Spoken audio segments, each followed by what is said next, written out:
Winners write history. In the case of bringing an NFL expansion franchise to North Carolina, the winner was Jerry Richardson. In the fall of 1993, the Carolina Panthers were approved by NFL owners. Their inaugural season would be played 2 years later in 1995. But the story of how it all unfolded is a little more nuanced than the bullet points you're going to get on a team website. Richardson wasn't the only business leader interested in bringing the NFL to the Carolinas, and Charlotte wasn't the only city considered. But some don't think the Carolinas are big enough for NFL football. We can prove them wrong. We've grown. Ball still loose. Promoters say North Carolina is big time now and ready for an NFL team of its own. But with several universities in the Triangle, some folks say not here. We have three, and within a 30-mile radius here. Now, I think for one, you saturate the market a little bit. And I think in Charlotte's a good midpoint. In all likelihood, an NFL team would locate in the Charlotte area or the Triangle. A good crowd at the Carter-Finley Stadium game in August could influence that decision. 50,000 tickets originally went on sale. So far, 38,000 have been sold, and as many as 7,500 of those were bought in and around Charlotte. Interestingly enough, one promoter is pleased with the ticket sales, but wants more. That would be our measure of success, that we come close to having packed the stadium. If North Carolina does land an NFL expansion team, odds are it won't be here in the Triangle, but rather somewhere near Charlotte. Promoters say, however, a high turnout for the game here at Carter-Finley Stadium is still important for the area. The Richardsons are at the very least planning on locating a team somewhere for the first couple of years while they build a stadium in the Charlotte area, if indeed that is the site decided. I need 2 tickets to the NFL game. For Frederick Holt, the Raleigh exhibition game may be a once-in-a-lifetime chance, but if so, he'd settle for anywhere in North Carolina. This is only a short ride to Charlotte to see a game. Would you make the ride? Sure. Every Sunday. For now, if it's the NFL, these are the hottest tickets in town. Stuart Scott, WRAL TV 5 News, Raleigh. Yes, that was the late Stuart Scott, who spent time at WRAL before he was a star at ESPN. And yes, those NFL exhibition games were put on by Richardson's group to gauge interest in an expansion team. But there was definitely a push to bring that team to the Triangle. Were the Raleigh-Durham Skyhawks the consolation prize? Or part of a larger experiment that would eventually bring the NFL to the Carolinas? The Triangle has the most unique landscape for sports. 3 major universities along Tobacco Road with rabid fan bases, a Stanley Cup champion, an NFL team right down the road, and heavily invested transplants. Not to mention an interesting mix of sports teams that were. Joe Ovius brings you a brief history of Triangle sports, a candid conversation with those who help shape why sports matters here. All right, back in the DeLorean. Let's set the date to August 20th, 1989. It's dubbed Carolina's Kickoff 89 at Carter-Finley Stadium. The New York Jets and the Philadelphia Eagles played the first of 3 NFL exhibition games over a 3-year time frame as part of a larger effort to bring an NFL expansion team to North Carolina. To a lot of the Jets and Eagles, this was just another preseason game. But to these football fans, this game was a hopeful hint of things to come. And many of the players agree that the Carolinas would be a great place to have NFL football. With the support they've been having here lately, I think they can, do pretty good. They got a lot of people backing them up and everything. It's a football country here, and anytime you say football here, everybody's going to show up, no matter who's playing here. Hey, basketball ain't the only thing here. Football can be here, too. The Jets defeated the Eagles 19-10, but to some fans, it didn't matter who won. They hooped, hollered, and waved their approval after almost every play, sending a message to the NFL that the Carolinas wants an NFL franchise. Jeff Gravely, WRAL TV 5 Sports. Following the success of that exhibition game, business and government leaders rode the momentum, and talk of a competing ownership group, which included Jim Goodman, CEO of Capital Broadcasting, the parent company of 99.9 The Fan, went public. NFL in the Triangle? Just the idea was enough to bring nearly 100 government and business leaders together for a hastily called meeting at 7:30 this morning. Everybody wants the NFL. They want the World Cup Soccer Championships in 1994. And they want AAA baseball. Nobody wants to pay for it. We will be willing to support them in whatever ways we can. We do not have public monies to put into the process now. But the money was not and is not the concern right now. What Capitol Broadcasting President Jim Goodman wants is a commitment from Triangle governments to set up a regional sports authority, and that he got. One at a time, mayors, county commission chairmen, and council members from all 3 Triangle counties stood up to say yes, they will be a part of the sports authority. And by September 1st, all pledged to have a resolution supporting the idea. Armed with the resolutions, the supporters that want to bring NFL football and AAA baseball to this site on the fringe of Research Triangle Park will make their pitches to the 2 leagues. Both deadlines come next month, and the sports promoters say they are ready to make Raleigh-Durham a strong contender. It's going to take some money, and it's going to take these people getting together with their resolutions to say we're willing to work on this and to get together and look for smart ways to do it. But if you don't do the resolution and come to the table, then you're zero. It's called regionalism, and Taylor is hoping the same regionalism spirit that brought Research Triangle Park and Raleigh-Durham International into realities now will bring the world of professional sports to the Triangle. Drew Griffin, WRAL TV5 News, Raleigh. Now let's fast forward to 1990. Kenan Stadium in Chapel Hill, they host the next NFL exhibition game. This one's between Washington and Atlanta. Soon after, that competing ownership group officially put in a bid for an expansion franchise, even if the odds were against them. The drive for an NFL team for the Raleigh-Durham area still has a little life. 8 cities turned in applications and $100,000 deposits by Tuesday's deadline. The group that wants to put a team in our area failed to come up with the money, but has been given more time to complete the application. William Harvey, president of Hampton University in Virginia, is the only member of the ownership group known to the public. He says the application is being completed. He also told us that he thinks the Raleigh-Durham area has a good chance, if not better than the others, of getting a team. Otherwise, the group would not move forward. So far, Harvey has declined to reveal other members of the ownership group, although he did say a businessman or 2 from our area is involved. Harvey says chances for the NFL here are good for several reasons. The Raleigh-Durham area sits between Atlanta and Washington, D.C., 2 cities with NFL teams, but with a lot of football empty space in between. 2 preseason games in the Triangle played to sellout crowds. And with the American Airlines hub at RDU, access by air is convenient. One of the other reasons the ownership group is excited about the Raleigh-Durham area is because there's already a stadium here ready for football. Officials at North Carolina State say that they will talk to the NFL about the possibility of a pro team playing at Carter Finley Stadium. A team for the area is still a long way off. The 2 expansion teams won't start play until 1994, and there's still a lot to be done before any location is chosen. Art Edwards, WRAL TV5 News, Raleigh. So where do the Skyhawks fit into this? Well, as ownership groups jockeyed for position and city leaders were making their cases to be the home of whatever team was headed to North Carolina, the World League of American Football floundered here. It's not so much that Triangle fans weren't interested in professional football, they just weren't interested in that brand of professional football. There isn't much to cheer about when it comes to the Raleigh-Durham Skyhawks. People stayed away by the thousands. Would it be any different if Raleigh got an NFL expansion team? I think they would get more fans in, really do. Because I hear a lot of them say they would go, but it really ain't a really pro team. Maybe, as a fall sport, football goes over a lot better. I think if we had a real popular team, a good team, a lot of people would go. Raleigh wants an NFL team, so does Charlotte. It means money and prestige. It means a city has made it to the big leagues. The question is, has the Skyhawks' poor attendance hurt Raleigh's chances? Well, I don't think you can come to any conclusions about the role of Durham area, and I think one of the reasons for that, another reason for that, is that when Jerry Richardson brought some exhibition games to both Raleigh and Chapel Hill, it did very well here. In fact, the 2 exhibition games were very successful. In 1989, the Jets and Eagles packed Carter Finley Stadium. The next year, the same enthusiasm was felt as the Redskins and Falcons met in Chapel Hill.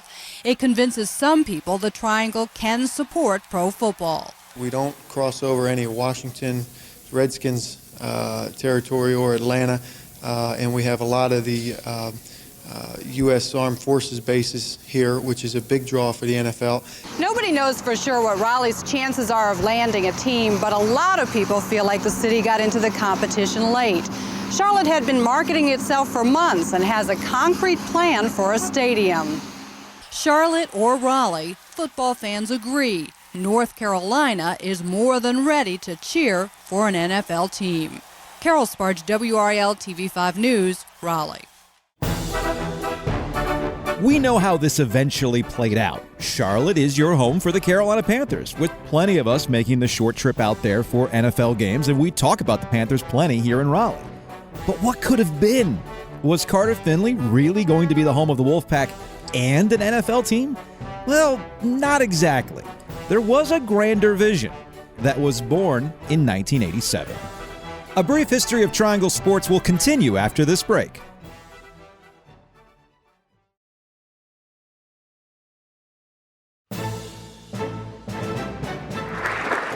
Much of this old memorabilia hasn't been seen in 20 years here at the anniversary party of the 1987 Olympic Festival, celebrating a monumental event for Triangle Athletics, which featured 34 Olympic and Pan Am sports over a 14-day period.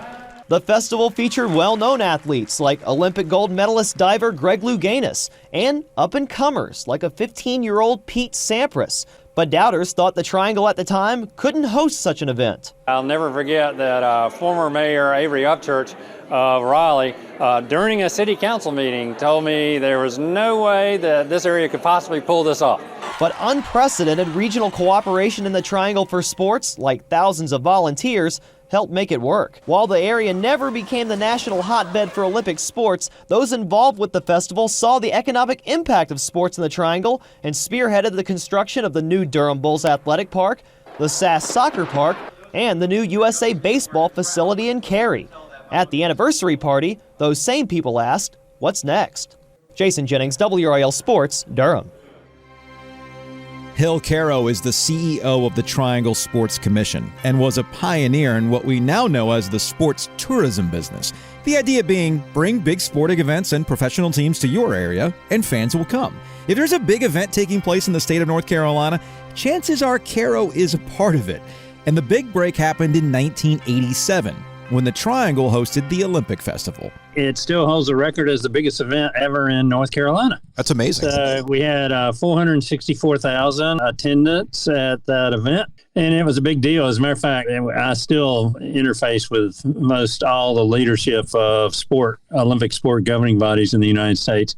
And every one of them still wishes the Olympic Festival is going. It was an event started and owned by our U.S. Olympic and Paralympic Committee in 1978. The first two editions were out in Colorado Springs. And the short of it is, it was kind of like America's domestic Olympics, and it was used to prepare and select our athletes to go to the Olympic Games, as well as coaches, officials, and also even sports medicine folks. So it was a really valuable event. It went to many of the big cities in America, Los Angeles, Denver. It was in Minneapolis, St. Paul, Houston, San Antonio, St. Louis, etc. But still to this day, the USOPC and others have rated the one we had here in 1987 as the best they ever had. We were certainly the most profitable. I ran the event. I served as president and executive director. We split check for $1.5 million with the U.S. Olympic and Paralympic Committee. Everybody was really pleased with the effort. I think the athletes had a great time. That was a big event, and yes, it laid the groundwork for, I think, what you're going to talk about next. When did the groundwork truly begin for the idea of an NFL team in the state of North Carolina? Well, the Olympic Festival brought together a huge team across not just our central area of North Carolina, but we had sponsors from Charlotte and certainly outside the state and everything. And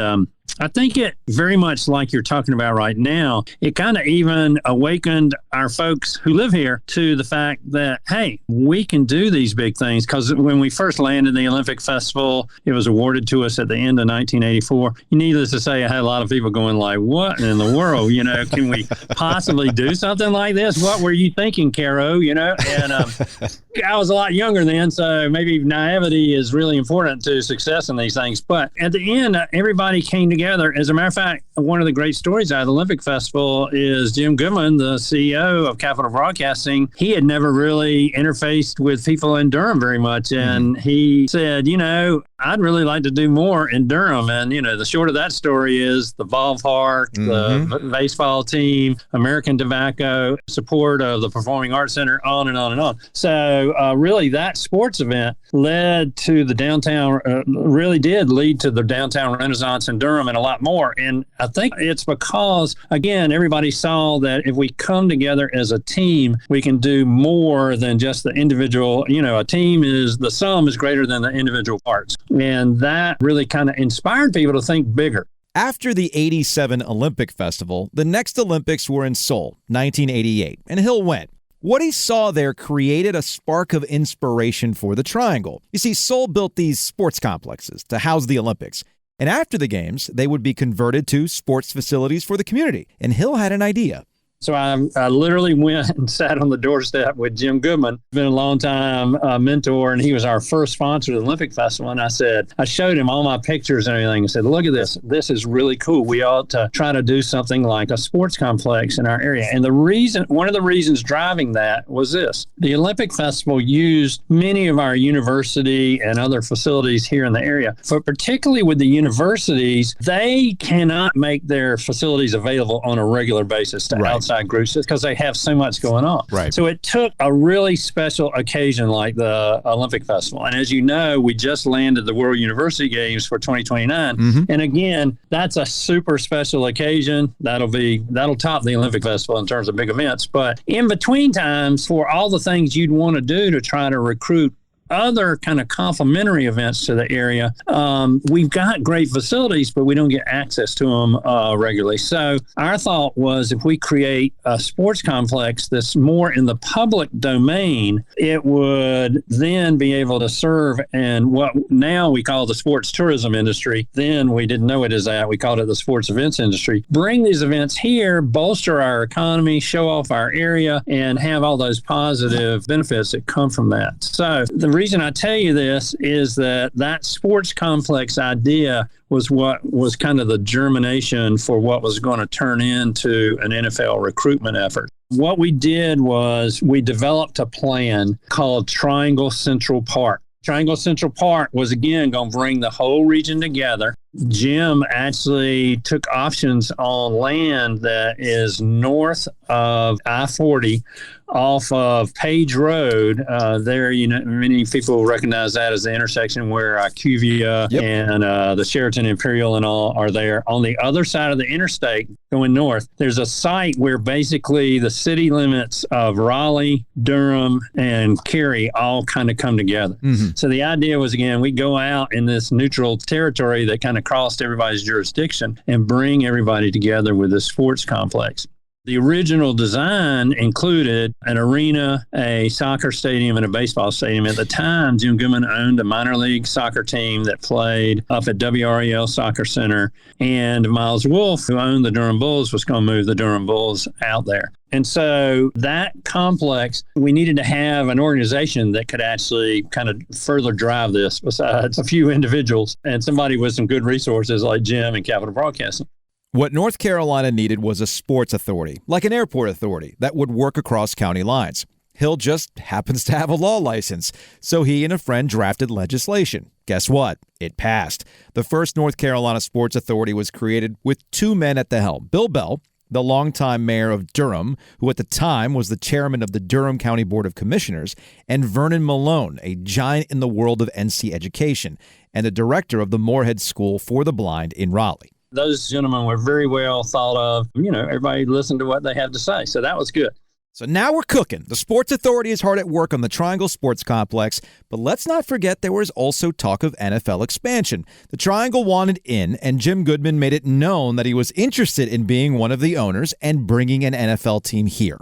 And, Jim was going to put together an ownership group as things possibly progressed and all. Meanwhile, on our sports complex, you'll love this in terms of politics. The city, some of the folks in Raleigh, they had been wanting for a long time to develop a new convention center in downtown Raleigh. Right. To help get that done, they decided we're going to put together what are now referred to these days as interlocal funds, which are basically a combination of hotel, motel tax funds and prepared food tax funds. So we still have that today, but they just got started in 1992 in Wake County. And the idea for those funds, again, was mainly to go towards what was going to be a future convention center. But at the time, because it was just starting out, several of us all weighed in, and particularly Jim Goodman and some others. And we said, well, we could use this for other projects too, as it's generating funds.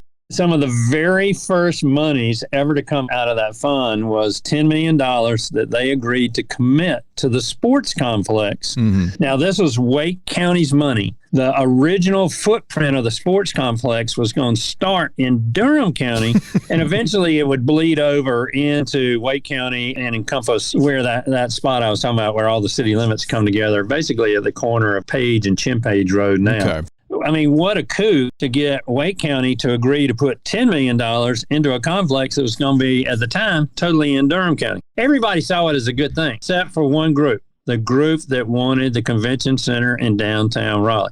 They were worried because by that time, the Sheraton Imperial and several hotels out there, all of a sudden, now the center of the triangle might be the critical mass location for what was going to be all the main future development of the triangle. And they started sweating bullets. So they got a hold put on the money for an extended period of time, so we couldn't use it immediately out to get the sports complex going. And in the end, what happened with that during that interim period while everything was just circling around, we laugh nowadays and say, well, Triangle Central Park became Triangle Decentralized Park because guess what?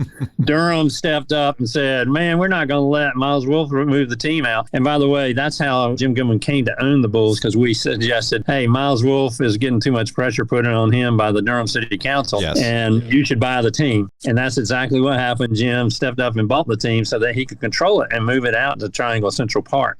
At the time when the money got put on hold, Durham saw an opportunity, and their city council passed what's called a certificates of participation arrangement, which does not require a vote of the voters or a referendum of the voters. That was going to appropriate funds from the city of Durham to get the new ballpark built, the one that stands today. By the way, all those guys got voted out of office at the next election.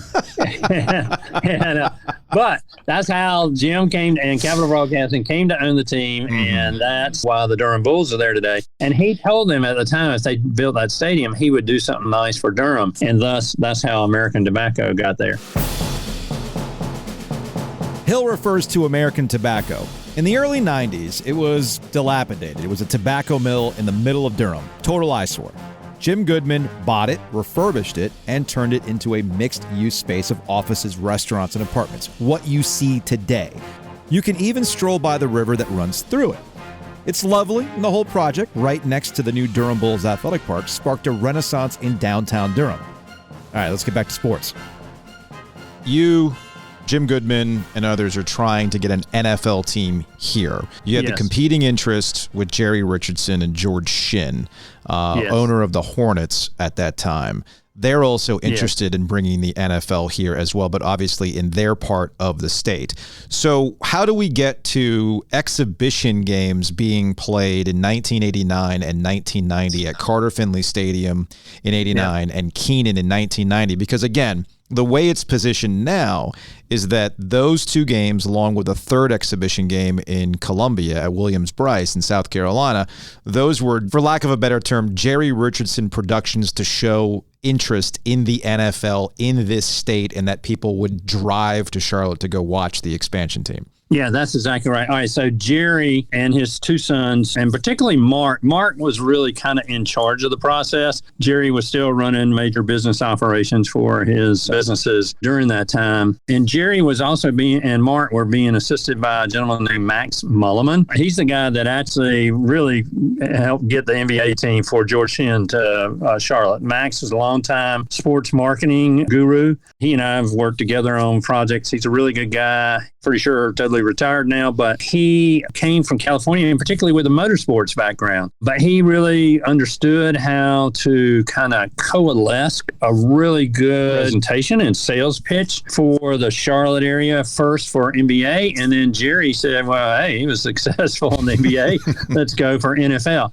Max was really kind of the consultant to Jerry and Mark. What happened to kind of get the exhibition games started was that was their idea, the Richardson's idea. They smartly pitched the Carolinas as one market, because you can imagine expansion teams, you're competing against some very large cities in the United States who wanted the next round of NFL teams. And so Jerry said, well, let's position ourselves as bringing together the entire Carolinas market. Now you had a market that within even an hour or two of Charlotte was 6 to 10 million people. So that looks very impressive when you show that on a map and show the concentric circles of population and everything versus the Chicagos or even the New Yorks of the world, really. So at least it could stand on its own. It was a very good marketing positioning, and certainly Max and the family, the Richardson family, came up with that. Part of that, there was no stadium in Charlotte to hold any preseason game. They said, we want to keep showing the NFL along the way, that we want to have NFL here. We don't have a stadium to showcase anything yet. But if we show them that we can go out on kind of the periphery of the market and demonstrate that people will come there, then for sure, they would be willing to come to Charlotte. And, obviously over time, that's definitely proved itself out, and it was a really good approach. But the Richardsons came up with that. All right, meanwhile, Raleigh-Durham's still in the mix. Okay, keep that in mind. And the Richardsons were kind of irritated about that, but Max knew that we'd done the Olympic Festival, and I was headed on to the next thing. Max reached out to me and said, hey, Hill, you finished the Olympic Festival, and we want to do something with preseason games, and we'd like you to help us do our first preseason game in Raleigh in 1989. And that was the Philadelphia Eagles versus the New York Jets. And there had not been a preseason game in Raleigh at that point, except for 20 years prior to that. So 1989, so the last one was like 1969. So, it wasn't going to be a layup because it wasn't something that Raleigh was necessarily used to seeing. And either say the game's in August because it's a preseason game and everything, so it's really hot. But everybody got excited about the idea of possibly an NFL team. Certainly seeing two really good NFL teams here. Maybe not quite as strong an affiliation as the next couple of games where the Redskins played at the time, now the Commanders. But we ended up selling out. It was on ESPN, the broadcast. Joe Theismann was one of the broadcasters, and on. And it went really, really well. It was a really good start to the Richardson's effort. While Raleigh-Durham was still hanging in there in the mix, you could kind of tell that the Richardsons really had it together and probably had the ear of the NFL much better than we did. And Jerry Richardson himself was a former NFL star. He played for the Baltimore Colts, was a receiver there. He was a self-made businessman. I got to know him pretty well, and he was definitely a hardcore business guy, believe me. He probably really had the ear and the respect mostly of the NFL.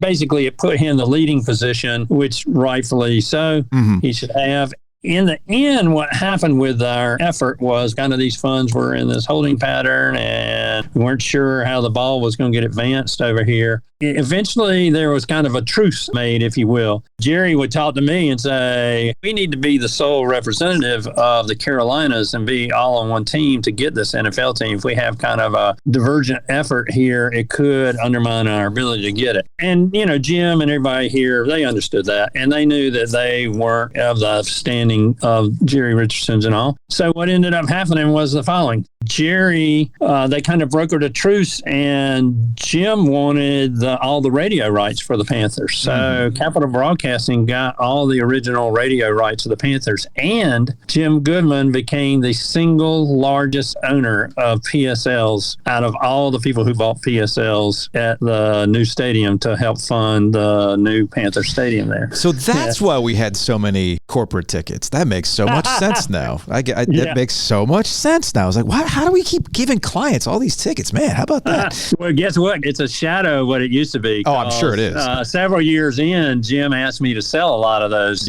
for him on the kind of the open market because he was carrying a lot. But yes, but he kept a lot of really good ones. But that's how it all kind of ended up. But we definitely had the eye and ears of the NFL paying attention to us. I mean, they didn't just write us off. They really thought we could be a market. George Habel was the CBC vice president of the sports group. In other words, at one point in time here at CBC, he was my boss's boss's boss. Yeah, follow that. He also was in the room where it happened for a variety of deals that helped shape the Triangle sports landscape. So I asked him, just how realistic was the possibility of bringing the NFL to Raleigh? We were very enthusiastic. Any competition between Raleigh and Charlotte aside, we were just super enthusiastic about the effort to bring the NFL here.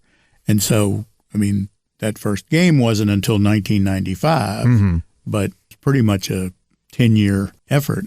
We were on the bandwagon back in the late 80s with the exhibition game at Carter Finley and with the exhibition game at Chapel Hill.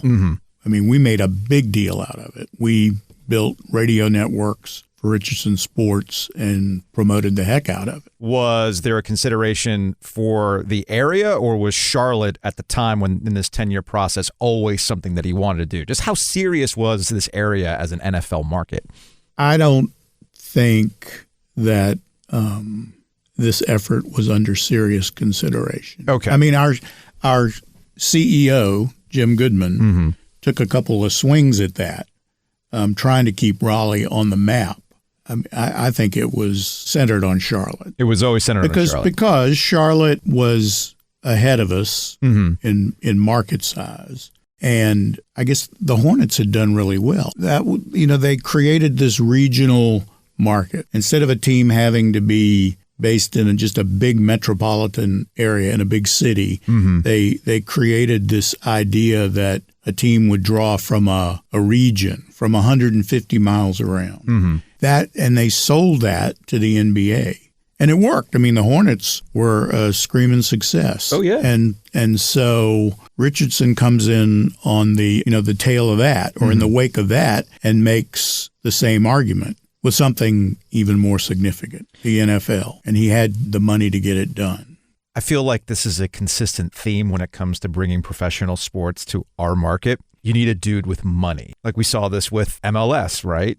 David Tepper comes in and he just has billions of dollars to throw at MLS to get a team, while you've got NCFC and our involvement with NCFC as a company. There's no capital B billionaire that can throw money at it. We got a couple millionaires, but no big B billionaire that really wants a sports team here. I mean, is it as simple as that sometimes? I think it is. Now, I mean, not only did you have Jerry Richardson, his money, his company, and now he wasn't in Charlotte, really. I think his company was based in Spartanburg. But the point is, it was there. Yeah. That's where the money and power was, in that region, that corner of North Carolina and that piece of South Carolina. And you had the big banks. The banks in Charlotte made a huge deal to that. That's not something we had. No. And I hate to poor mouth Raleigh. We've got the fan base for any of this stuff. We haven't had the corporate layer, which is changing, to make it happen. Which is changing, though, because there's so many companies that are now coming to the Triangle, which makes this area a lot more intriguing for professional sports in the future, the Carolina Hurricanes. When did the Skyhawks sort of come into the picture? It seems to me it happened really fast. All of a sudden, Shin had this franchise, and he needed to put it somewhere. Was there consideration for playing these games at Keenan? Was it always Carter Finley Stadium? Like, how quickly did this all really come together? Well, that's weird and a little embarrassing. I'm thinking our CEO, Jim Goodman, had a conversation with George Shin.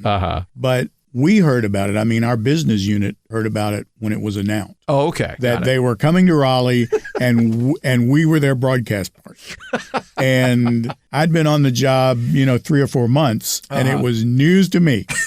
But I was super enthusiastic. Of course. Okay, we got a professional football team. Let's go. Okay, but that's emblematic of how fast it happened. Yeah.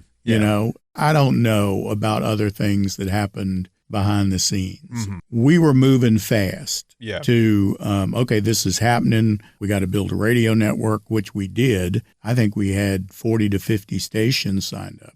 Seemingly, there was a lot of enthusiasm for this. The broadcasters were on board, like, hey, let's carry the games. Again, this seemed like a good fit for Raleigh. All right, Charlotte's working on the NFL. Yeah. Here's something we can layer on top of our college brand. Mhm. Won't this be great Mhm. for the Raleigh-Durham area? So we had a beautiful plan. I mean, to have Gary Hahn and Tony Haynes, Tony from Duke at the time, Gary Hahn from NC State do the broadcast, and it'll be at Carter Finley. So, I mean, not that I had anything to do with it, but Roman Gabriel as the coach was just brilliant, all right? Yeah. Roman Gabriel's going to be the coach. It's going to be at Carter Finley. But this is pro sports. This is, the thing we don't have.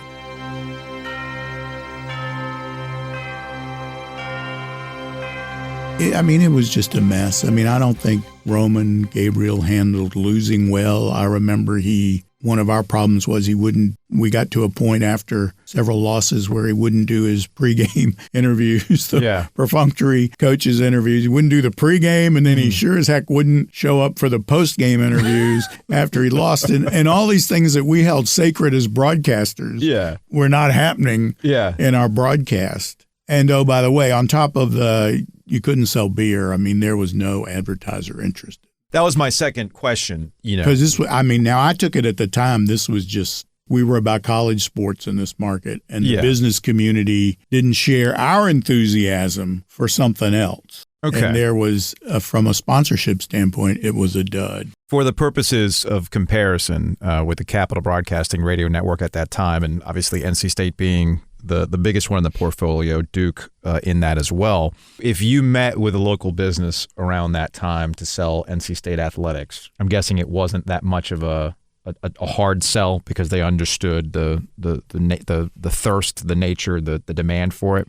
But this is a league that was backed by the NFL, so you could sell that, I guess. It had television distribution. Jim Valvano was a sideline reporter for ABC for the World League of American Football back in 1991.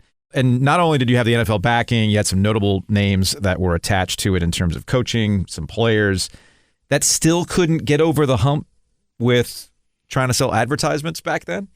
No.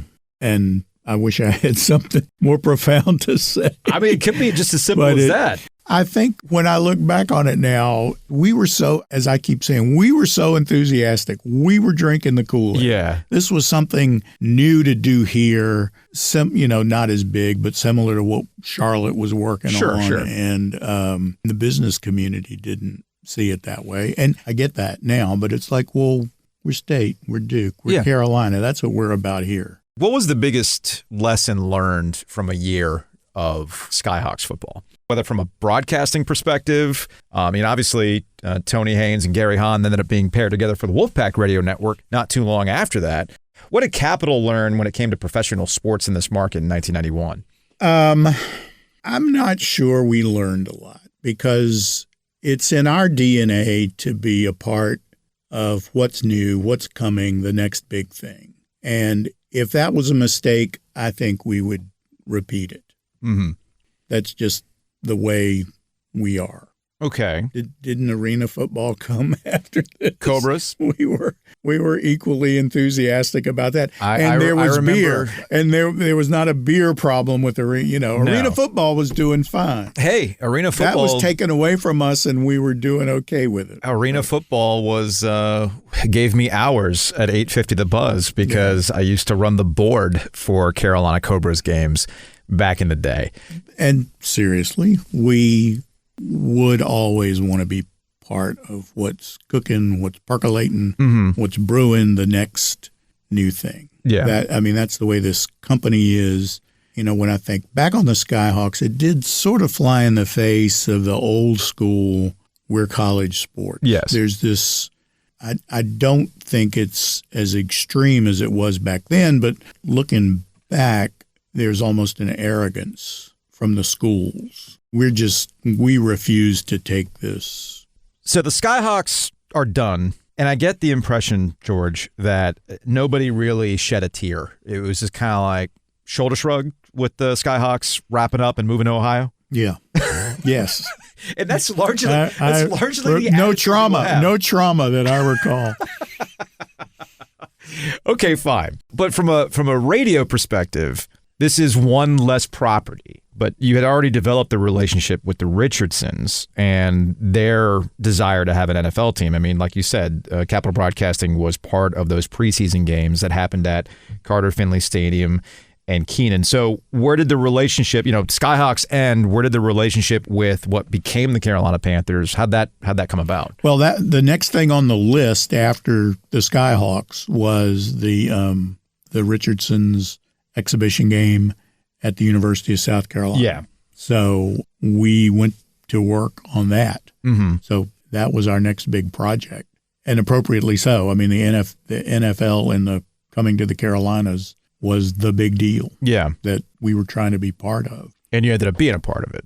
We did. We were a contender for the rights, which was our interest all along. Mm-hmm. I keep saying we wanted to be part of it. Hey, being a part of an NFL team in the Carolinas is kind of a big deal. And I mean, I understood that. I mean, I had been in Virginia where we were managing the Redskins radio network, so I got it. And that was in the glory days of the Redskins. So we were competing with Jefferson Pilot for the rights. Of course, they wanted it. That was WBT radio and television in Charlotte, and they, I'm sure, thought they were entitled to be the rights holder. But we were in their way, and we'd helped out with the exhibition games, so we had attempted to establish a relationship with Richardson Sports. But as the negotiations continued, we ended up forming a partnership with Jefferson Pilot to do the broadcasts. Okay. So we did the radio network and ran the sales operation,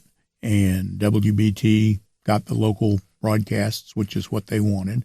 And that lasted we had a 5-year contract. At the end of that, it really wasn't ugly, but at the end of that, we all decided just to let it go. Okay. Because it had gotten so expensive. And the Panthers wanted more money, and there's nothing unusual about that. No, it sounds about right. They wanted more money. Yeah. We weren't really making any money, Mm-hmm. and it was just time to let go. In my story, I keep saying there's always something else. Here in Raleigh, Of course. hockey had shown up, Yes. had arrived on our doorstep, and so that was the next big thing. The consistent theme of any discussion about the Raleigh-Durham Skyhawks was that it was a massive failure, and that's hard to argue. But it was also an opportunity for football players who hadn't given up the dream of playing, which we'll explore in the next episode of A Brief History of Triangle Sports. Thanks for listening. If you like this episode and you want to wallow a little bit more in the failure, the what could have been in the Triangle, check out our previous episode on the Raleigh Bullfrogs, the ill-fated Global Basketball Association team that played one doomed season, also in 1991. Chris Corciani, NC State legend, he was a Bullfrog, and despite the terrible court conditions and the lack of fans, he loved every minute of it. A Brief History of Triangle Sports is written and reported by me, Joe Ovias. Doug Miller handles our final mix, and big shouts to Jason Jennings for digging up all that wonderful treasure inside the WRAL archives.